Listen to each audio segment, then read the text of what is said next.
Hello everyone, देखिए अब example 3.7 करते हैं। देखो इसमें क्या कहता है determine the current in each branch of the network shown in figure this. देखो each branch of the network, हर एक ब्रांच में जो है आपको करंट की वैल्यू बतानी है। तो सिंपल सी ये बात है कि I1 I2 I3 की इसमें वैल्यू निकल जाए जो ये पे दी हुई है, ठीक है ना।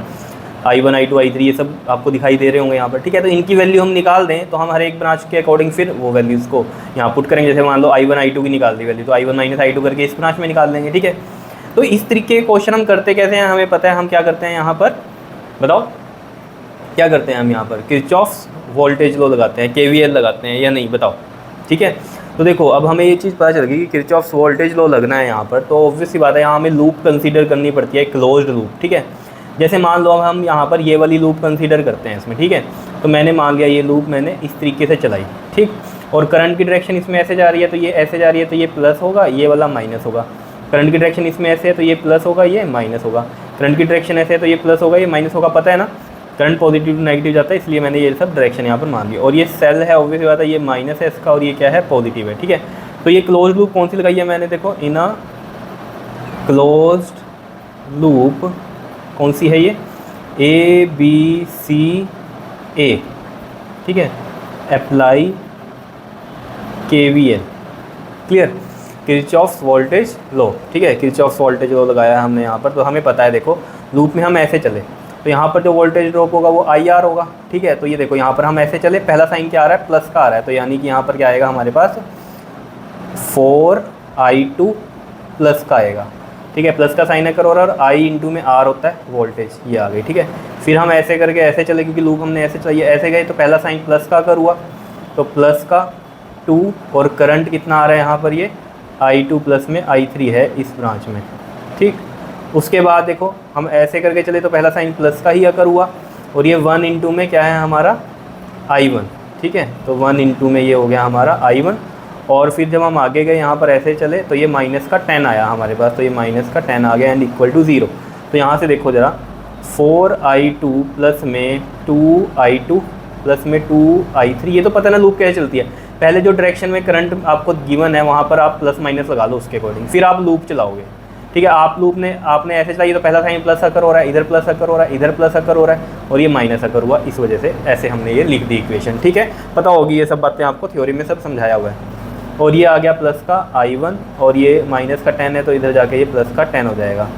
फर्दर सोल्व करो से 4 और 2 कितना हो गया 6I2 प्लस में 2I3 प्लस में I1 इज इक्वल टू में 10। ये फर्स्ट इक्वेशन आ गई। देखो यहाँ से हमें साफ पता चल जाता है एक कहानी, क्या पता चलती है कि अगर हमारे पास यहाँ पर देखो 3 करंट निकालने हैं, I1 I2 और I3, ठीक है ना। 3 करंट है यहाँ पर, 3 निकालने को 3 इक्वेशन बनेगी। पहली बात तो ये, ठीक है, 3 चीज़ें निकालनी तो 3 इक्वेशन बनेगी। पहली ये बन गई। दूसरी लूप देखो हम ये वाली लगाते हैं यहाँ पर। देखो अगर दूसरी लूप यहाँ लगाएं और इस लूप को मैं ऐसे चलाऊँ ऐसे, ठीक है, तो देखो क्या होगा। अब देखो सबसे पहले यहाँ पर देखो करंट की डायरेक्शन ये ऐसे है तो ये प्लस होगा, ये माइनस होगा। करंट की डायरेक्शन इसमें ऐसे आ रही है तो ये प्लस होगा और ये वाला माइनस होगा।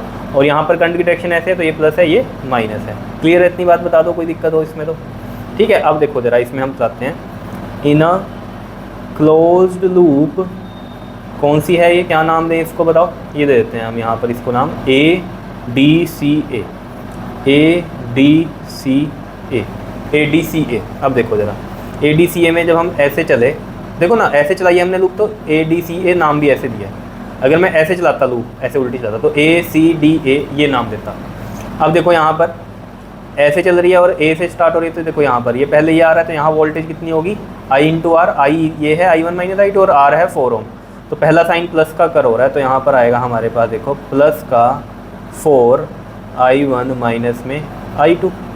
फिर ऐसे गए हम, साइन अकर हो रहा है कौन सा, माइनस का, तो I इंटू R होता है तो ये 2 है R और I इसमें वैल्यू है ये I2 प्लस में I3 प्लस है ये प्लस में I3 माइनस में I1, ये आ गया, ठीक है। फिर ऐसे गए हम तो ये प्लस का 1 इंटू में I1 आ जाएगा, I इंटू R होता है ना, और ये माइनस का 10 आ गया यहाँ पर भी और इक्वल टू 0 ही लिखते हैं हम, ठीक है। तो देखो sum of all voltages and EMF, ये भी वोल्टेज, ये भी वोल्टेज, ये भी वोल्टेज, ये EMF एंड इक्वल टू 0, ठीक है। तो एल्जेब्रिक सम बोलते हैं ना हम, इसलिए तो प्लस माइनस भी आ रहा है यहाँ पर, ठीक है ना। तो ये नहीं सोचना प्लस ही आना चाहिए जब मैं सम कह रहा हूँ, एल्जेब्रिक सम तो यही होता है, ठीक है। क्लियर है।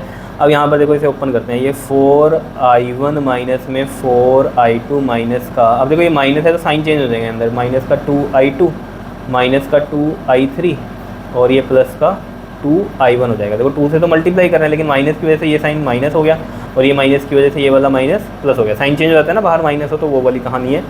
और ये प्लस का क्या आ जाएगा i1 और इज इक्वल टू में ये 10 आ गया। अब देखो i1 वाली कहानी देखो, ये 4i1 ये 2i1 और ये कितना हो गया 4 और 2 6 और 1 कितना हो गया 7i1 और i2 देखो ये 4i2 ये 4i2 तो माइनस का मतलब 2i2 है ना ये, तो ये माइनस का 6i2 बन गया और ये माइनस का 2i3 ये रहा और इक्वल टू में क्या है हमारा 10 है। बताओ समझ में आया? ये हमारी हो गई सेकंड इक्वेशन। ठीक है, अब थर्ड कैसे चलाएं? अब देखो थर्ड लूप या तो ये वाली चला लो या ये पूरी ऐसे कंसीडर करके चला लो, तो बेटर है ये वाली चला लो। तो इसको मैं इस तरीके से चला देता हूँ, ऐसे करके चला देता हूँ। ठीक है, देखो इसमें करंट यहाँ आ रहा है प्लस से माइनस, तो प्लस माइनस साइन लगे हुए, यहाँ भी इस तरीके से आ रहा है प्लस और माइनस आ रहा है और ये माइनस है और ये प्लस है, तो लगा देते हैं यहाँ पर भी। देखो ज़रा, तो हम इसमें इसको नाम क्या दे देते हैं? इसको नाम देते हैं BDEB। तो यहाँ लिखते हैं इन अ क्लोज्ड लूप, कौन सी है ये? BCDE फिर से B, क्लोज्ड लूप में दोबारा वहीं तक आपको लेकर आना है। ठीक है, अब देखो यहाँ पर ऐसे चले हम। ठीक है, तो पहले ये अगर हो रहा है प्लस का साइन आ रहा है, प्लस का IR होता है तो R है 2 और I कितना है इसमें I2 प्लस में I3 है। ठीक है, नेक्स्ट में ऐसे आए तो ये प्लस का है 2 और इसमें जो है हमारे पास I2 प्लस में I3 माइनस में I1, ये है हमारा करंट। और फिर ये देख लो माइनस का ये 5 आएगा एंड इक्वल टू 0। ठीक है, अब यहाँ पर देखो ज़रा, ये आ गया आपके पास 2i2 प्लस में 2i3 प्लस में 2i2 प्लस में 2i3 माइनस में 2i1 माइनस में चलो इक्वल टू 5 कर देते हैं इसको। ठीक है, देखो 2 और 2 कितना हो गया है हमारा 4i2, ये 4i2 हो गया, 2 और 2 ये भी कितना हो गया 4i3 हो गया और ये माइनस का क्या बचा हुआ है हमारे पास यहाँ 2i1 एंड इक्वल टू 5। ये हो गई हमारी थर्ड इक्वेशन। क्या इतनी बात क्लियर है? अब देखो ये इसमें हर एक में देखोगे ना आप, तो 3 आ गए हमारे पास, ये है ना वेरिएबल, ये I2 I3 I1, यहाँ पर भी I2 I1 I3 I1 I2 I3 ये सब आ रहा है। ठीक है, तो इसमें हम क्या कर सकते हैं बताओ? इसमें हम क्या करें, किसी एक इक्वेशन से ना हम I1 की वैल्यू निकाल लेते हैं। ठीक है, I1 की वैल्यू निकाल लेंगे तो जो वैल्यू होगी वो इनमें I1 में पुट कर देंगे, तो उससे क्या हो जाएगा 2 वेरिएबल बन जाएंगे यहाँ। फिर हम एलिमिनेशन मेथड लगा देंगे और सोल्व कर देंगे। ठीक है, तो देखो ज़रा, तो मैं यहाँ लिखता हूँ फ्रॉम फर्स्ट, देखो फर्स्ट इक्वेशन ये है हमारी 6i2 प्लस का 2i3 प्लस का I1 इज इक्वल टू में 10। तो मैं यहाँ से I1 की वैल्यू निकाल दूँ। I1 की वैल्यू देखो क्या आ जाएगी 10 माइनस का 6i2 एंड माइनस का 2i3। क्लियर है इतनी बात? ठीक है, अब इस इक्वेशन को हम पुट कर देंगे यहाँ सेकंड में और थर्ड में। तो मैं यहाँ लिखता हूँ, देखो यहाँ पर लिखता हूँ, यहाँ लिखता हूँ मैं put the value of I1 in equation 2 and 3। तो देखो इन इक्वेशन जब हम 2 में डाल देंगे तो देखो ज़रा, ये है 7i1 माइनस का 6i2 माइनस का 2i3 इक्वल टू में 10 है। ठीक है, सेकंड इक्वेशन ये है हमारी, तो मैंने वहाँ लिख दी। I1 की वैल्यू ये है 10 माइनस 6i2 माइनस 2i3, यहाँ पर पुट करते हैं ये वाली वैल्यू। ठीक है, तो यहाँ पर पुट करते हैं, देखो 7 I1 की वैल्यू है हमारे पास 10 माइनस में 6i2 माइनस में 2i3 और ये है माइनस का 6i2 माइनस का 2i3 इज इक्वल टू में 10। तो देखो ये कितना बनेगा यहाँ पर 70 माइनस में 42i2 माइनस में 14i3 माइनस का 6i2 माइनस का 2i3 इज इक्वल टू में 10। तो यहाँ से देखो ज़रा, अगर आप देख पा रहे हो ये माइनस का 42 है और ये माइनस का 6 है, कितना बन गया ये माइनस का 48i2 और ये माइनस का 14 और ये माइनस का 2, 14 और 2 कितना हो गया हमारे पास माइनस का 16i3 ये हो गया। ठीक है, और 10 माइनस 70 करेंगे यहाँ पर। ठीक है, तो कितना बन गया ये हमारे पास माइनस का 60। तो ये चीज़ समझ में आई आपके? देख लो 2 वेरिएबल में आ गया अब ये यहाँ पर। ठीक है, इसे मान लो हम इक्वेशन मान लेते हैं, इसको A इक्वेशन मान लेते हैं। ठीक है, कोई दिक्कत नहीं है, A इक्वेशन अगर हम इसको मान लें।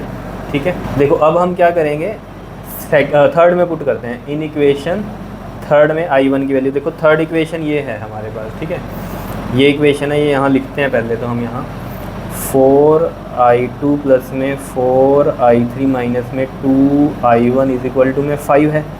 तो यहाँ I1 की वैल्यू, अब जैसे मैंने यहाँ पर इससे निकाल दी ना फर्स्ट से I1 की वैल्यू, आप किसी से भी निकाल लेते हैं, जिससे I1 की वैल्यू निकाल दोगे उससे अलग जो भी दो इक्वेशन होंगी फिर वहाँ पुट कर देना वो वैल्यू I1 की, इस तरीके से कर सकते हो, ठीक है ना। मतलब ये आपको सोचना है, कोई इसमें इतना बड़ा मैथ भी नहीं है, ठीक है ना, 10th वाला मैथ है ये जो आप कर रहे हो अभी।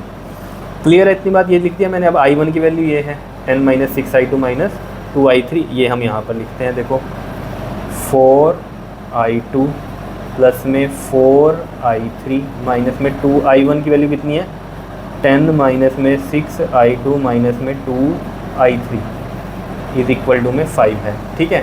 तो यहाँ पर देखो ये 4I2 प्लस में 4I3 माइनस का ये 20, साइन अंदर चेंज हो जाएंगे, 6 2 12I2 माइनस माइनस ये प्लस हो जाएगा, और ये 2 2 4I3 इज इक्वल टू में 5 है।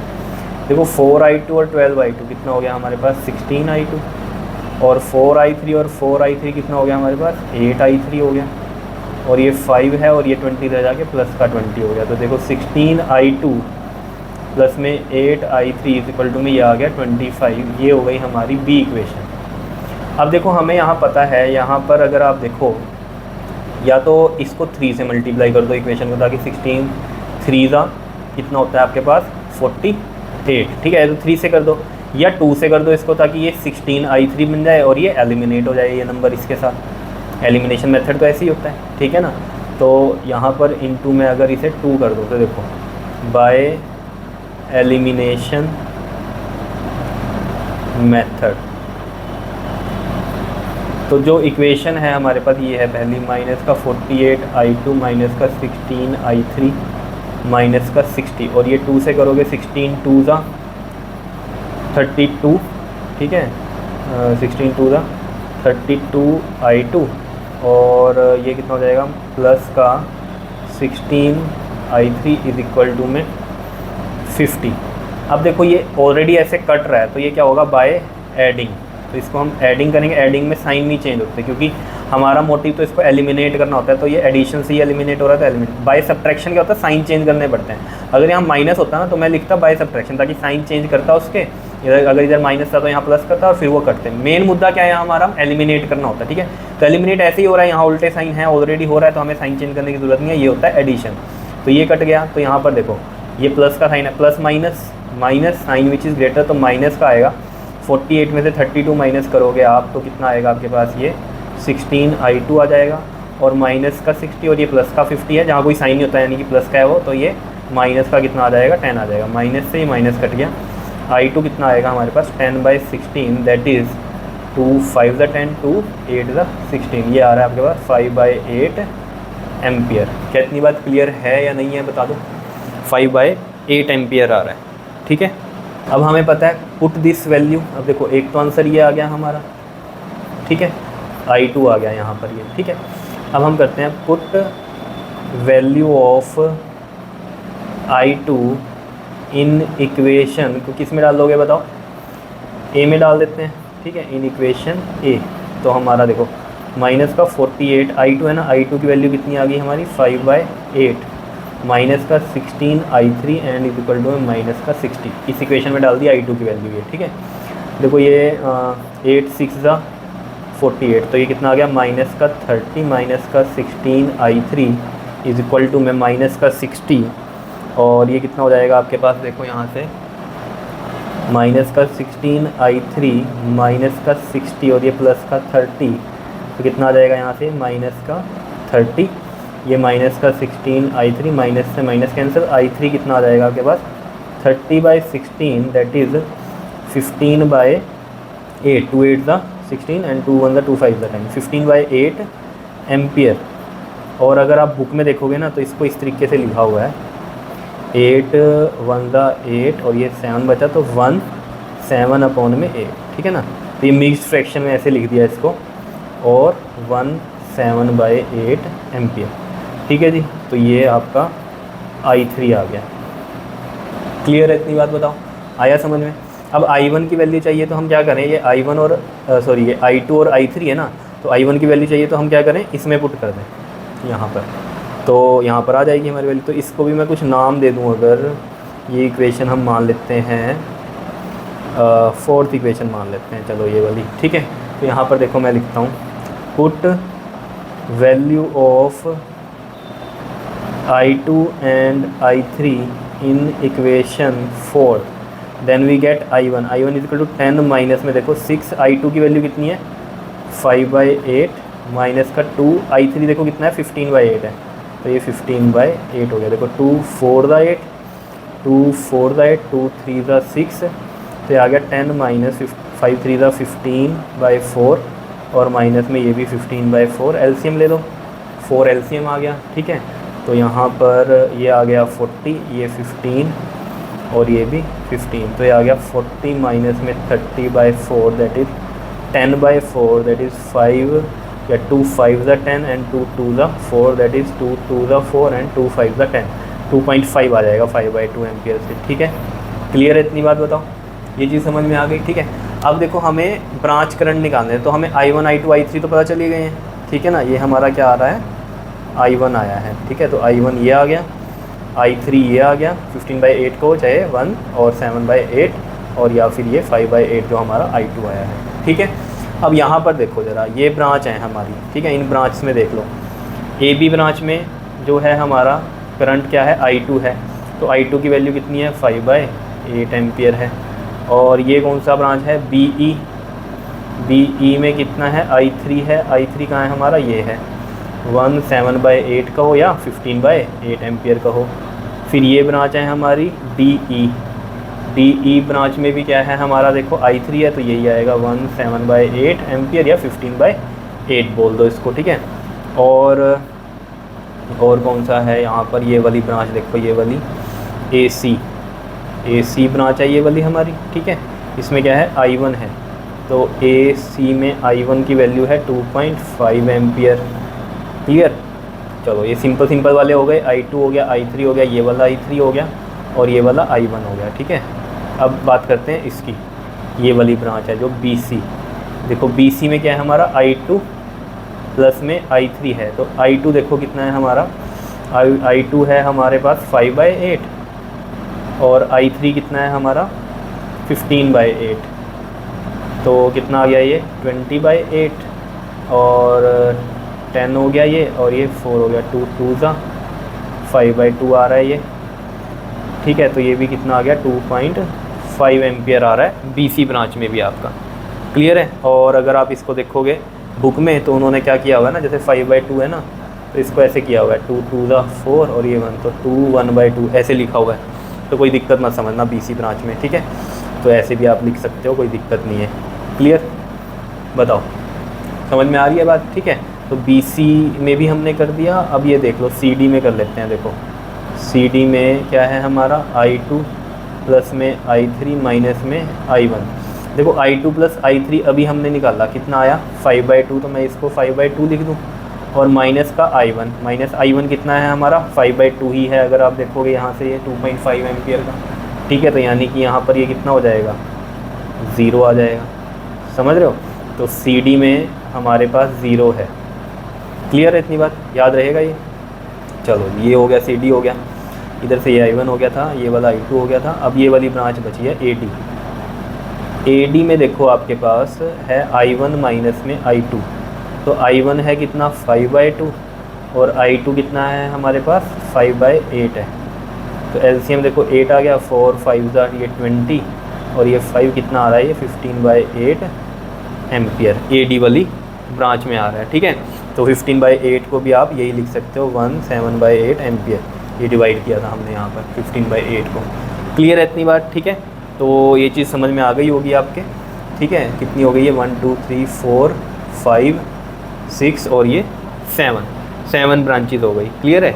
तो आपको ये लग रहा होगा कि बुक में तो 6 ब्रांचेस का क्या है, तो उन्होंने क्या किया, देखो जैसे मैंने ये अलग अलग बना दिया ना DEB, ठीक है, मैंने मतलब बनाई है ये BE, ये वाली BE और ये DE, उन्होंने इसको कंबाइंड करके लिख दिया DEB, क्योंकि इसमें करंट तो यही जा रहा है I3, तो यही हो गया, तो इसको एक ही मान लिया उसने बुक में ठीक है। तो चलो आ गया होगा समझ में। मेन है देखो इसकी कैलकुलेशन ये, ठीक है, कैलकुलेशन इंपॉर्टेंट है। अगर ये आपको समझ में आ गई तो आप कोई भी क्वेश्चन जो है इसका कर सकते हो। क्लियर? बताओ आया KVL भी समझ में कि कितना ईजी है ये KVL। क्वेश्चन देख के आपको डरना नहीं है, ठीक है, बहुत ईजी है, सब कुछ कर लोगे। Okay ji, thank you.